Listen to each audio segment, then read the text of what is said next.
Welcome. As your GDMA board, our goal is to bring you speakers from a wide range of professional backgrounds to share their brilliance on diverse and different topics. So I'm especially excited to introduce Professor Stephen Page with the Daniel J. Evans School of Public Policy and Governance at the University of Washington.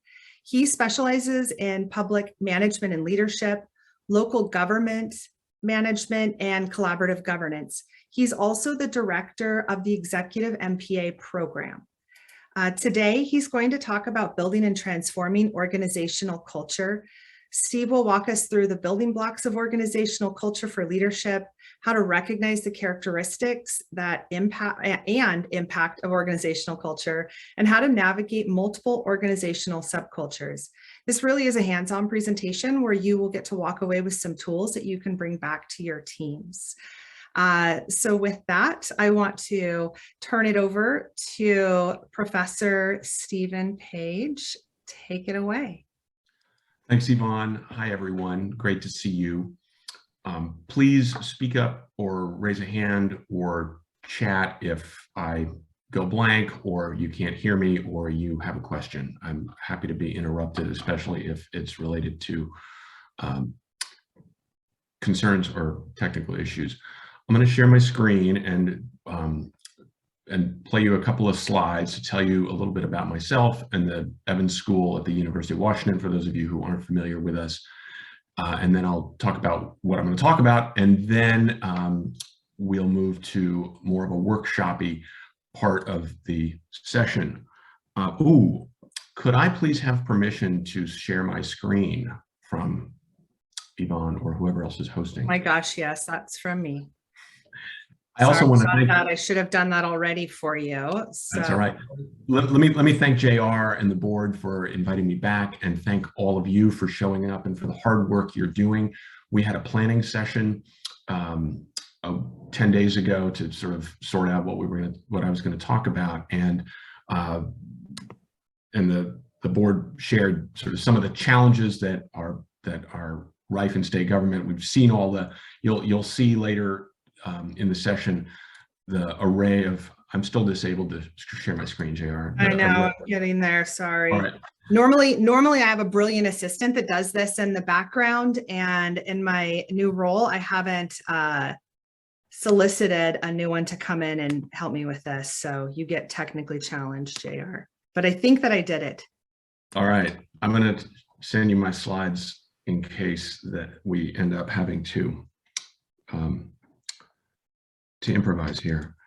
But I think that you should be able to share your screen now. Okay, let's try. Okay. Yes, I can. Thanks. Yay, perfect. All right. So I understand that, let's see, can you all see that? Yes, you can. All right, great. I have a general sense of the array of challenges that you all are wrestling with right now, and it sounds like quite an interesting time in state government. So I hope this session is helpful, and just want to express my appreciation on behalf of the school and our students for all the hard work you all are doing to make our state a better place. So I'm Steve Page. I am on the faculty at the Evans School of Public Policy and Governance at the University of Washington, and I'm also the faculty director for our executive master's program, which I would recommend to all of you who are not currently enrolled, Fred Wade, or past graduates, Josh Johnston and others. Send your colleagues, send your staff. I will provide a website link later in the program to let you know more about it. But essentially what we offer is sort of a 18-month cohort-based course in leadership and management and policy analysis. And it's been around for 20 years, and it's one of the most rewarding parts of my job to teach in that program and work with folks like you. All right, we're going to talk about building and transforming organizational culture in times of transition, like, say, times when we're coming out of a pandemic, or trying to implement billions of dollars in federal money, or juggling lots and lots and lots of new changes in state law. In particular, how those kind of reverberate through your workforce. And that's what I wanted to do. Yeah, good, thanks. how those reverberate through your workforce, how they affect the climate in the organization. So I'm going to walk you through some exercises where you think about your organizational cultures and how you diagnose them or how you see what's going on in them. And from there, we'll generate some building blocks of organizational culture that I hope will help you get a tighter handle on how you can go about shaping organizational culture. Fred Jarrett, who was in the legislature years ago and then was Dow Constantine's deputy county executive for the first part of his tenure 10 years ago, used to say, you never actually manage organizational culture directly. You can only sort of influence it around the edges. So we'll talk about some levers or building blocks that will help you get some leverage. And in particular, my sense from the board is that a number of you are wrestling with multiple subcultures right now, whether that's intergenerational splits, whether that's sort of field offices versus headquarters, whether that's folks who are back in person versus folks who are still remote. There are lots of kind of different sensibilities and clusters of attitudes in your organizations right now. So we'll talk in particular about the challenges of navigating and bridging those subcultures. And what I hope is that we'll wrap up with an exercise that is designed to help you think about how do you apply these building blocks or levers of change to improve and tighten and make your cultures more cohesive and more high performing. So that's the agenda here. Let's see, before I go to that slide, let me stop sharing for a second. And if you would type into the chat, think about your organizational culture and how you might characterize it in a sentence or two. Don't type the characteristics of your organizational culture, but type into the chat, how do you recognize what's going on in your culture? Right? So what cues or reference points do you look for when I ask that question? What's going on? Retention. Good. What else? How decisions are made, right? Are people engaged? Common language. Yeah, good stuff in the chat here. Keep it coming and make your chat windows big and have a look at what everybody's typing in here.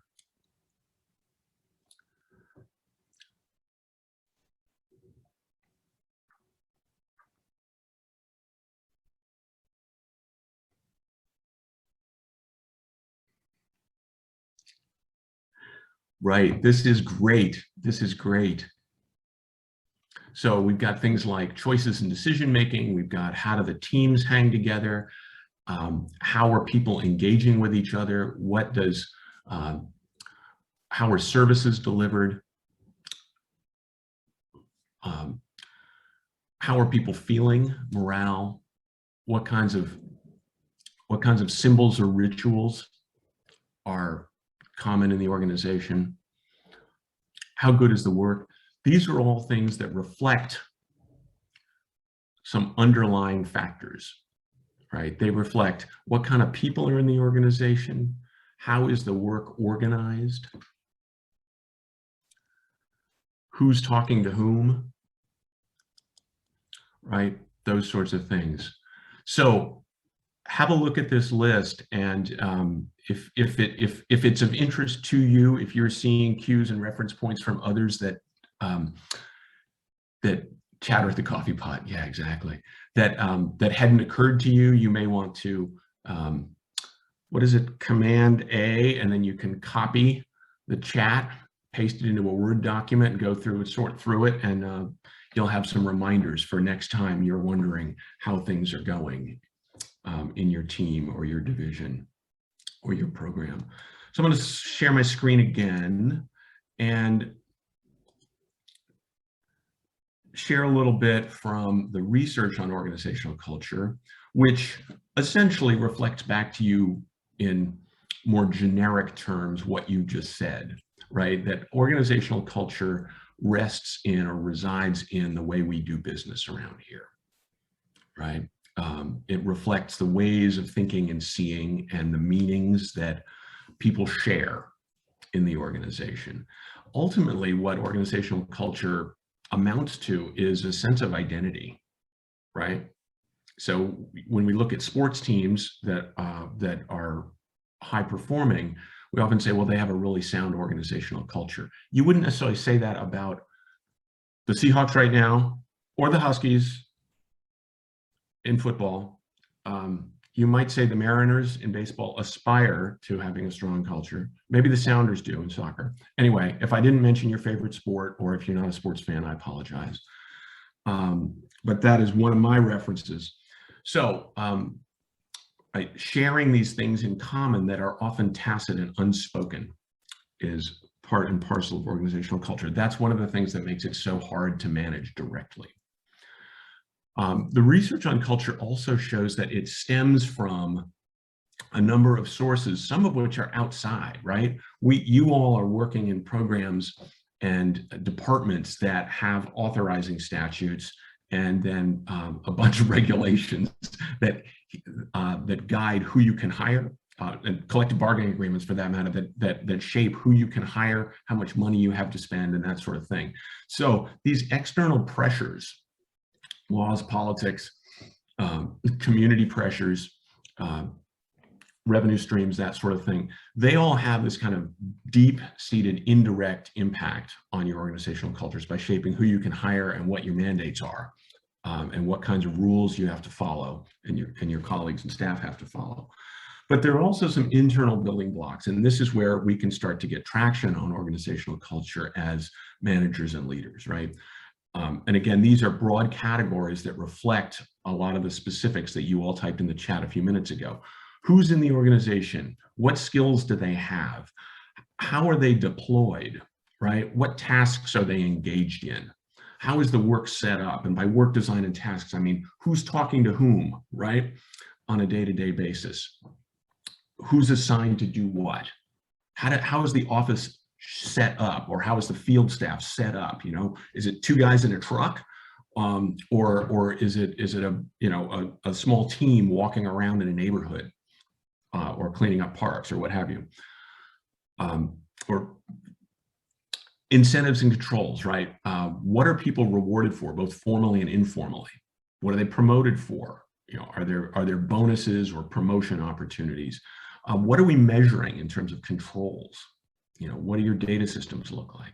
And then finally, at the bottom of the list, even though we start with it as leaders, is mission and strategy, because these are sort of more soft. They have a softer influence on culture, right? Who's in the organization, what their skills are, how the work is set up, and what we measure and what we reward. Those have a little bit more of a tangible bite. Whereas mission and strategy, it's a little bit, they have a softer influence, even though they can be really, really important if they're aligned with those other building blocks. Is this all making sense? Okay, thank you for the head nods. That's helpful to me. So ultimately, what culture does when it's cohesive is that it creates habits, right? That it creates these habits of seeing, creates these habits of conversation, it creates the habits of behavior, all the things that you typed into the chat. So I'm just telling you in generic terms what you've just told yourselves in the chat. The reason that I find it helpful to think in these generic terms is that it reminds us when we're seeing certain kinds of behaviors, when we're seeing people engaged or disengaged, when we're seeing struggles with actual service delivery tasks, or reconstructing or making change in a certain aspect of a program or a department, it's because the habits are from past designs and hiring patterns and incentive structures and mission and strategy and leadership approaches are ingrained, right? Culture is deep-seated. So that's one of the reasons, that's another reason why changing culture is difficult. Okay, come on, give me some leverage on my, that's what we wanted to do. Right, so I mentioned the word alignment in passing earlier. A cohesive culture aligns these different building blocks, right, so that they're mutually reinforcing. This is a diagram from the first 90 Days in Government, which is a marvelous book that a few of you have read, I imagine. And it's sort of advice to leaders coming into new roles in public service, and it has a lot of suggestions about how to assess the situation as you walk in, a typology of different types of settings that you might encounter. And then it sort of bites off these different chunks or building blocks and talks about how you can get traction on each of them. All right, so I mentioned the importance of alignment. I like to think about alignment as, sort of the way that sails need to align to drive your ship forward. For those of you who are in the maritime fields, either professionally or avocationally. All right, thank you for listening.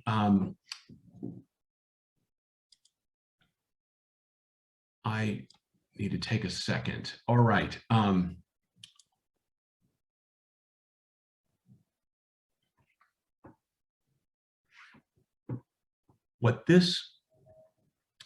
This is the word cloud from the survey that many of you responded to, and it identifies a number of the challenges and issues that you said you were wrestling with right now. Feel free to blow it up on your screen if that's helpful. Lots of fine print here, but clearly there are lots of issues that people are wrestling with right now. So what I hope the next the next exercise and the one that follows that will give you a chance to do is think about how can you use these building blocks of organizational culture that I've just introduced to get some traction on the most important challenges facing your cultures right now. So here is my request of you. Take a few minutes. I'm going to give you 5 minutes to make some notes here. Think about your office's organizational culture, and you can use your team as a reference. You can use your larger division. If you're in charge of a program, think about that. Just pick your unit, and then write down which building blocks or aspects of these 4 building blocks work well and why, and then which don't, either because they aren't aligned with the other ones or because you've got sort of subcultural splits or for other reasons. Make a few notes on that, and then you're welcome to turn your screens off while you do this, and we'll reconvene about 12:25 and hear a little bit of reports out from what people have come up with. All right, does that make sense? I'll leave my screen share up.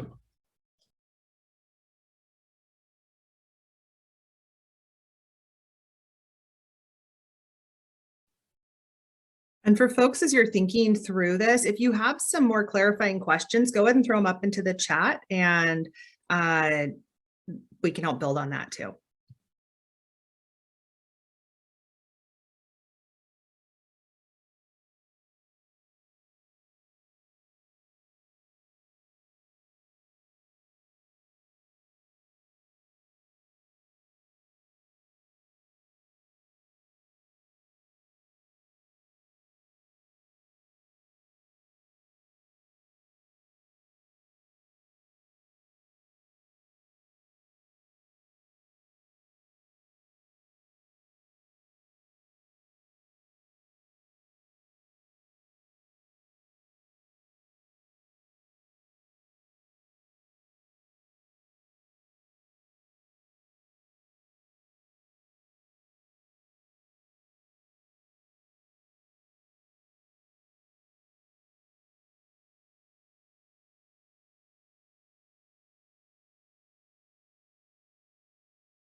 We'll come back in about 30 seconds.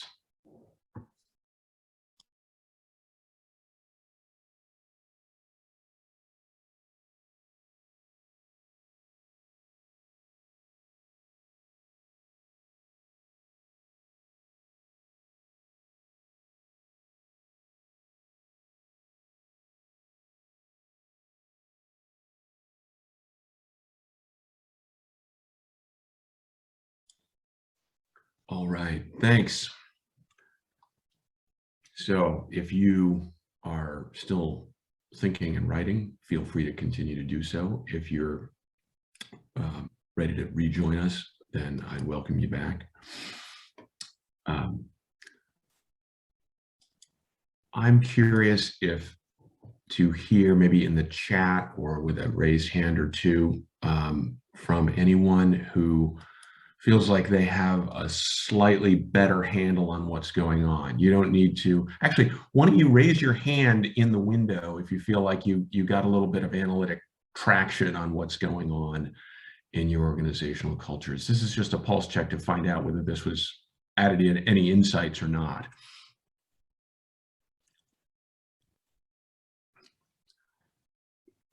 Good, couple of hands raised, thank you. Great, all right, good. So rather than ask you to share out right here what's working and what's not, because you know, that's sort of proprietary leadership knowledge, I recognize.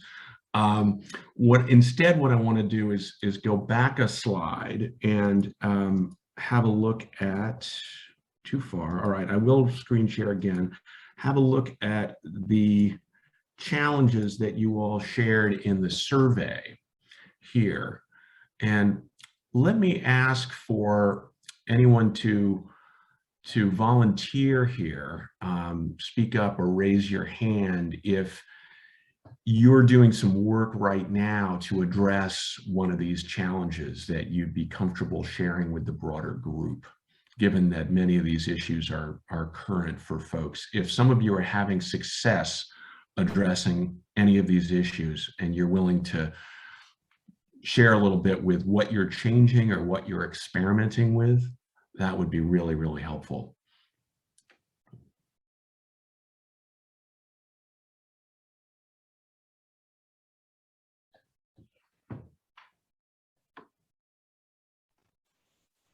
Steve, I can give you something from DOR's perspective.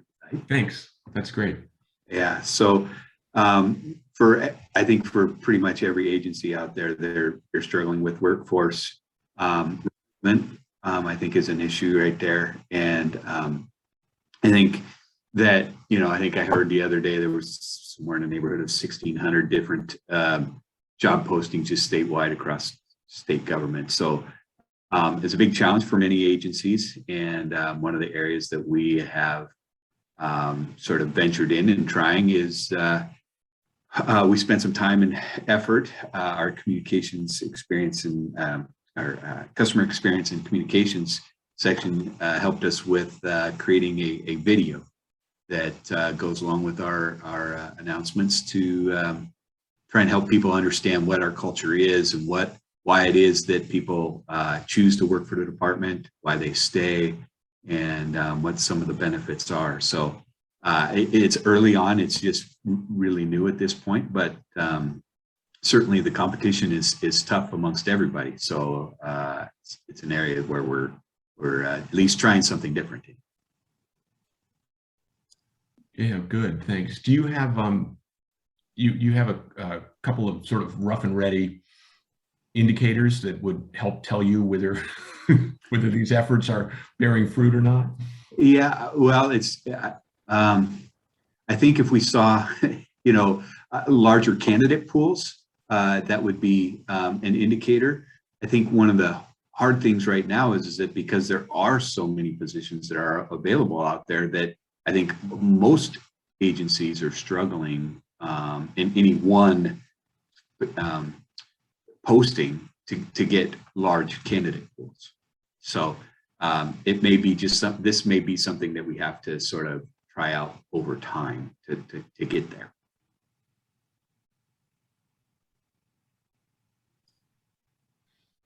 Good. We have a message in chat from Judy Fitzgerald. Judy, did you want to share that directly with Professor Page? Sure. Excuse me. I'm with the Department of Social and Health Services. I'm the Assistant Secretary for Facilities, Finance, and Analytics. And my workforce is about almost 1,000 people just in my administration, and it's very varied. We have everything from PhD researchers to accountants to attorneys to painters and carpenters and plumbers and truck drivers. And so what we've started, and we are experiencing difficulties with retention and recruitment in all of those areas, and in particular in the lesser skilled areas right now. Big competition from Amazon, McDonald's, places that have hiring bonuses and things like that. So what we've done in our trades, electricians, carpenters, and plumbers, we started an apprenticeship program. It is I'm proud to say, the first certified by L&I state agency apprenticeship program. So we're reaching out to younger people, high schools, community colleges, to get them into the trades. And we're going to expand that to our accounting functions and things like that. We have what we call a pipeline program that also moves DSHS benefit recipients into employment with DSHS. And we've had good success starting. Recently had a young man who was in our reception desk at OB2. Now he's a desktop support IT person. So we've been doing a lot of stuff like that across the department. None of it is large scale. It's kind of onesies, twosies, and that's it's fine, except we have a workforce of over 15,000 employees. So the onesies, twosies don't make a whole lot of dent, but it is something that at least the department has going on and my administration has going on, and we're putting a lot of effort in there. Thanks. Thanks, that's helpful, Judy. One of the things that strikes me when you experiment with these kinds of small scale onesie twosie pilots is that it does allow you to integrate new staff or experiment with if you sort of changing up the way services are delivered somehow.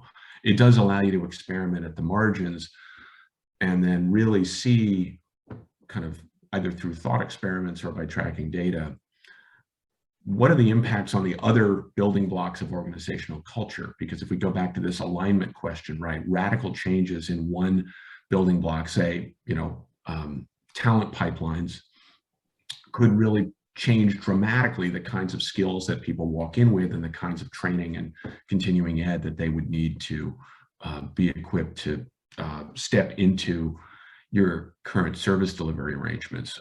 Whereas if you're trying to transform what's going on the front lines at service delivery, then by extension, you may need to change who you're recruiting into the organization on the people side, or maybe adjust the data you're collecting and the way you incentivize people on the incentives and controls building block dimension. So when you make a change in one of these building blocks, you need to keep eyes on the other ones. And so the virtue of small scale pilots is that it's easier to keep an eye on them and watch whether changes are happening, even if you're not seeing huge impacts right away. Also recognize that just because there aren't impacts on the other building blocks when you're doing small scale changes in one of them doesn't mean that there might not be misalignments resulting from broader scale changes, right? That there can be, you can kind of hit step change issues there when you expand from a pilot to and mainstream it. Is that making sense? Yeah, good. Anyone else experimenting with an effort to address some of these challenges that came out of the survey results?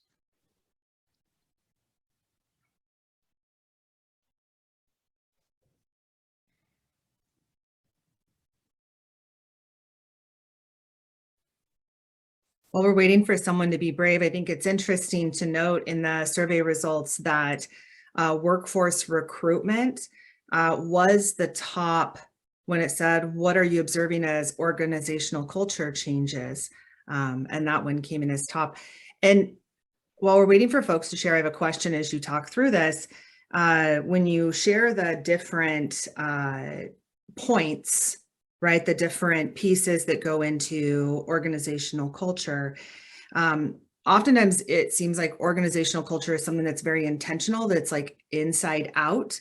But I'm almost wondering more from a broader sense of what we're seeing right now with some of these is like these external forces are now impacting one of those building blocks, right? And it's a different way of looking at how we're looking at it. Is that, am I making sense? Is that a real thing? It's totally a real thing, right? That your teams and your divisions and your departments, your work units, all are operating in, what is at the moment a pretty volatile external environment in academic terms, right? We've got we're sort of coming out of this recession. We've got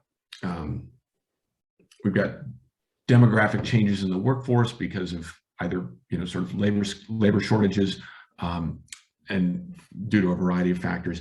You've got radical changes in policy, and you've got sort of an economic recovery that seems to be sputtering, but then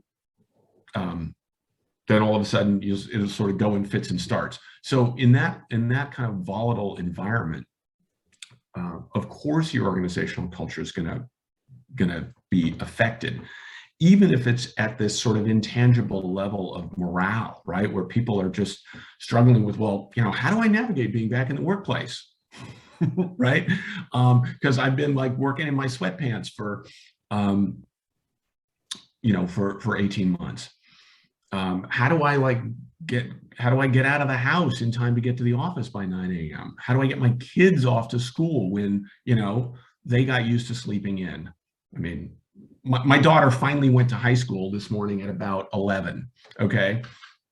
This is progress because the last 2 days she didn't go in at all.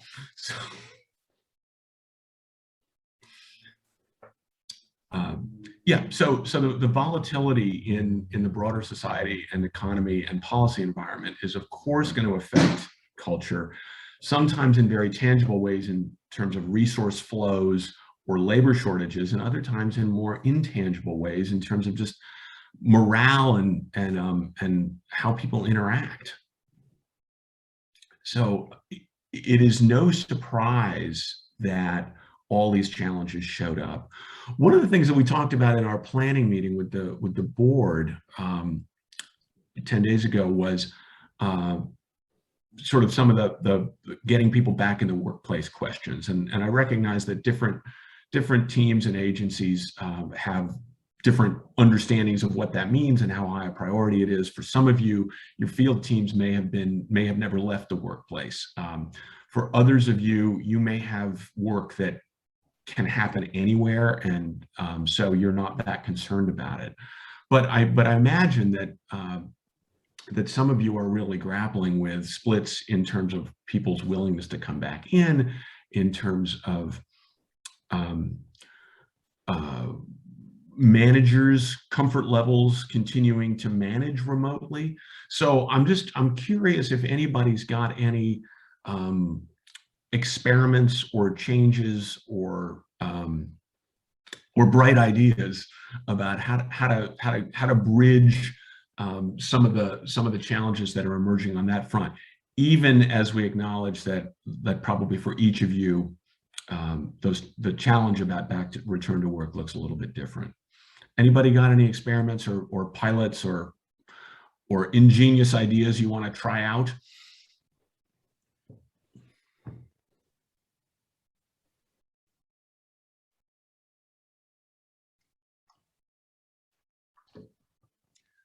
I have a comment from Jesse. Jesse, I don't know if you wanted to.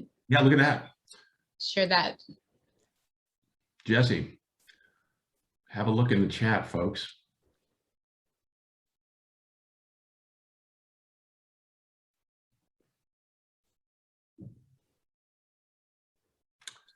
And Ken has his hand up as well. Yeah, Ken, are you gonna respond to Jesse? I think that there's a really interesting food for thought here that is very, very relevant to organizational culture. But I'm just curious if you're gonna respond to her or wanted to go in a different direction, Ken. Well, let me read what Jesse said, Stephen. Oh, okay, sorry. So you raised No, your it's all hand. good. I didn't Yeah, mean to no, put you that's on all the right. spot. No, it's all good. So Jesse's basically saying, hey, what about if we think about retention in addition to or instead of recruitment as a priority? Right. And I think I think this is especially relevant to organizational culture, because if we think about both the more tangible and the less tangible, both the sort of harder elements of organizational culture, like incentives and performance measures, and the softer issues like morale, retention can, those factors really do have a lot of impact on retention, right? And so many of us are cranky after working at home for 18 months, and we've gotten certain kinds of routines established in our houses, and we don't remember what it's like to be in the workplace. And maybe some of us don't even ever want to go back. So if retention is a focus, then how do we re-knit that sense of belonging and that sense of cohesion when people have been scattered to the winds for a year and a half? Lots of hands up now. We do. Let me put some order to that for us, Professor Page, please. So I have Ken up online, and right behind him, I'm going to have Brian and then Sadiq, and then we'll go to the chat comments. So that's the lineup. And Ken, you get to kick it off. All right, perfect. So you're right. The retention piece is certainly important, and we have to maintain that. I think it's important. One of the things that we are doing right now, in fact, I'm in Seattle today because we are doing field office visits to start to bring people back and let them know, and create that interaction. I think some of that is sometimes you have to sort of help them over the hump, get them starting to get back together and see those. I will tell you that I've seen people, the eyes, the laughs, the belly laughs don't happen when you're sitting in your basement, unless you're laughing with your dog. But it does make a huge difference. And we've talked about not only learning from each other, using that collective brain when you have those communications over the cubes and talking about different things, learning about each other. Those are the types of things that sort of create a cohesive group. And it's one thing when you have individuals that have been here before COVID and are still here, they can still remember that sense of team. But our new folks, they have never even experienced that. So somehow you have to be able to get them involved in that sort of thing. And really it exponentially grows when you have some in-person interaction. I'm not suggesting you throw telework out the window, but certainly I think you have to get to a point where you have at least some in-person interactions. That was just my thoughts. And thanks so much, Ken. Sadiq, you were up. I'm sorry, I said Brian was up next. So you're after Brian. Thanks. Excuse me. I just wanted to kind of respond to what Jesse was saying. I think retention is probably the most important thing right now. In my experience with government, it seems more difficult to have those kinds of the incentives and things like that are more difficult to come across or to create than it would be in the private sector. There's a lot more red tape to go through to get position reallocations, to get higher wages, to get even if there's bonuses or things like that, that it's just not something that government does because of the way that it's structured. In that regard, it's more difficult, probably, I would think, in public sector versus private sector for those kind of things that do help retention. And also on the flip side, that attract more new hires, or the larger pool that Ken was talking about trying to get, because you know, a lot of people look at that hourly wage and not considering the benefits that are attached as well that may be better than some private sector. Some are not, but some are. So if we could figure out better ways, especially right now when people are being more selective and having, in some regards, a higher regard for themselves and their own self-worth for their hiring decisions for their own positions, their own work life,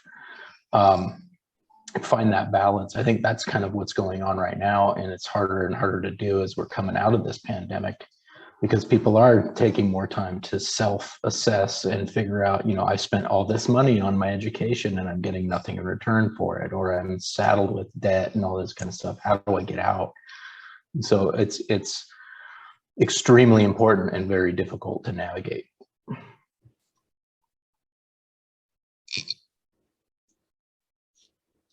Good.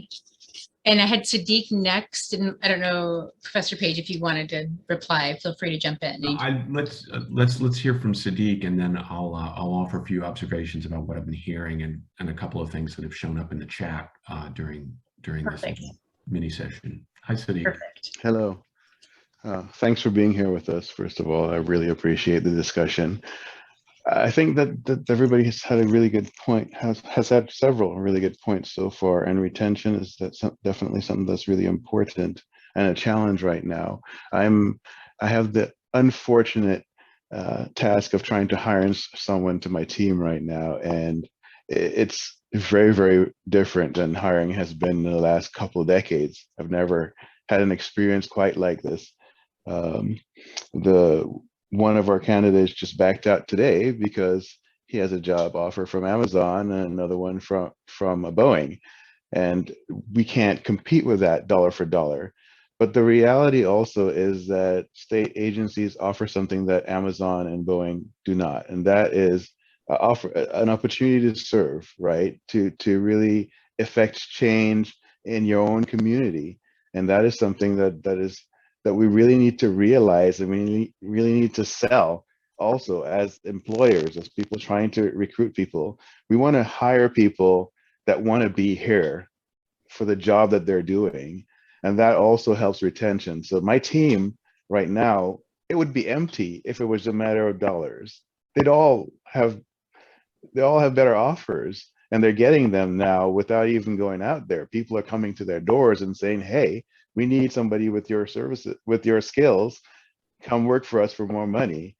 And unless they really are invested in the work that they're doing and their work environment is something that they really value, we're going to lose everybody. So, and to that point, one thing that we can offer is a little bit of flexibility. I have team members who have newborns in their family, and they have kids that they need to work with. They have to get kids to school. They have to deal with daycare. And I offer all the flexibility I possibly can for that. If their kid is sick in the day and they want to make up the hours so they don't use leave, they can work at 11 p.m. until 1 a.m. I don't care. and that helps them really value their job and their team and their employer's willingness to work with them. And that's why they stay. And when we're talking about onboarding also, onboarding is really, really difficult, but it can be done. It just requires that we spend a lot of time virtually face-to-face talking about not only the work that's going on, but what's happening in our lives so that we can connect as people. Because that's what that water cooler talk is all about, right? It's not about the widgets that we're making. It's about who we are as people, what our personal challenges are that might be affecting the work environment. And that when we do that, it helps us integrate ourselves into this team that we then become more vested in. And then we reap the benefits all over the place. Those are my two cents. Lovely, Sadiq. Thank you. That was $2 million worth right there, my friends. Thanks. Let me respond to a couple of things, and I hope put Sadiq's points in a broader context with some of the points that Ken and others have made. Before I do that, though, I just want to highlight that a couple of folks have been popping some additional ideas into the chat that are worth looking through at your leisure. I want to call our attention in particular to something that Will posted almost 10 minutes ago, that retention is not a replacement for recruitment, particularly when we think about sort of renewing the workforce over time. We need to be drawing in new folks periodically. So I think, you know, as valuable as retention is, particularly right now when we've got splits and divisions and morale issues in our teams and organizations, and when hiring is unusually challenging, yes, it's important to focus on retention, but don't lose the thread on the recruitment piece as well. Eden's got a really astute observation about just the challenges of juggling the mix of in-person and remote staff that many of you are wrestling with right now. What I would encourage you to do, especially for those of you that have folks returning to the workplace, is think a lot about what Ken said about getting people together and reminding them of that spark of being together. You know, we finally started having faculty meetings in person again at the Evans School, and no one enjoys faculty meetings except you sort of do when you haven't seen people for 18 months. Right. And when you can infuse those meetings, those face-to-face meetings and the informal conversations at the coffee pot with the importance of the sense of mission of the team and the organization that Sadiq talked about, then you can combine the habit building that Ken reminded us about, right? The putting people back together and then reminding them of the reason they work in the team and in the organization to begin with. And some of that might be about convenience and flexibility and being able to do your work at 11 o'clock at night. And some of that might just be that you like your colleagues, but a lot of it is the draw of public service and the mission of the team and the organization. And that is the comparative advantage that we have in public service. All right, there's more good stuff in the chat. I want to give you a couple more minutes to think about some culture change tactics before we wrap up here. So I'm going to share my screen again and ask you to do a little bit more thinking on your own for a couple of minutes before we wrap up. All right, so this was the last exercise we did, and what I want to introduce here is, given the building blocks that we've talked about, right? People and skills, work design and tasks, incentives and controls, and mission and strategy. Here are some leadership actions that you can take to have an impact on organizational culture, right? Obviously, sort of hiring and retention, keeping the people and skills in place is really important, but so is paying attention and thinking about what you're measuring and how you're controlling the work or unleashing the work, for those of you who prefer that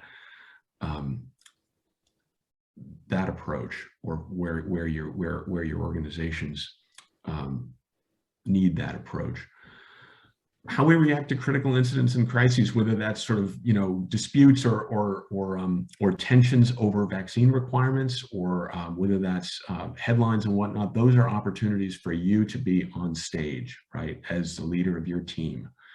So with all the stuff that we've talked about in mind, you can respond in those moments with messaging about the importance of the mission that we carry out in our team or our organization, with reminders about the benefits of a cohesive team and the importance of belonging, whether that's remote folks who belong or whether that's in-person folks who belong. moving down the list here, modeling, teaching, coaching, right? The supervision that we do with our own executive teams and that they do with their line units and back office units. Who we promote, how we allocate rewards and status. Then moving down the list here, at the bottom, we have these sort of, these softer levers of leadership and management, right? The mission statements, the stories we tell, those are important, but only if they support all the other stuff that we're doing, right? So that's why the impact starts at the top here with this list. So I will paste this list into the chat along with the list of building blocks in just a moment. What I'd like you to do is take a few minutes to think about a couple of changes in the building blocks of your organizational culture might help you better align these splits and divisions that and challenges that you've just been thinking about. And then going back to that list on the preceding slide, which will shortly be in the chat, what are three specific leadership actions that you can take, sort of applications of this generic list that might help you get some traction? All right. Questions?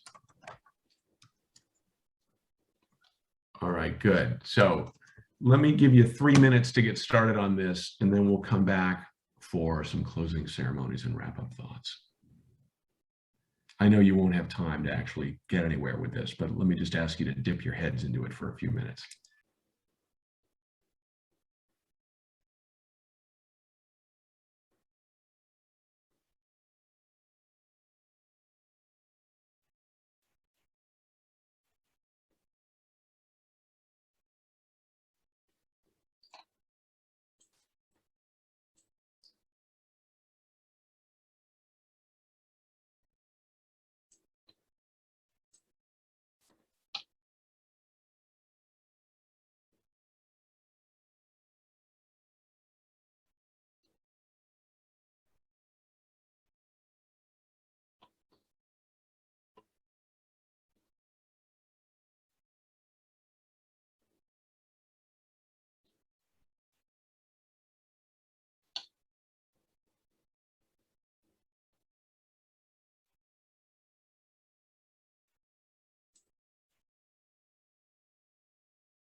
All right, clock's ticking. Thank you all for your time and effort and for all the hard work you're doing right now. Thank you for your attention. And thanks to the board here for another opportunity to work with you. Let me wrap up with a quick advert for the Evans School and our executive education, our executive master's program. I'll pop that link in the chat for those of you who might be interested. And you just got a sneak preview today of the sorts of things that we do in that program. In fact, Fred, when I victimize Fred Wade again, which will be in February, right as he's about to graduate from the executive MPA, we will be doing some work on this very topic of organizational culture. So Fred got a sneak preview. Closing thoughts, questions, final comments. I hope that I know that we didn't have as much time as I would have liked for that second exercise, but that there was lots more thinking going on in the chat, and I'm sure in your heads, than we had time to share out loud. But No.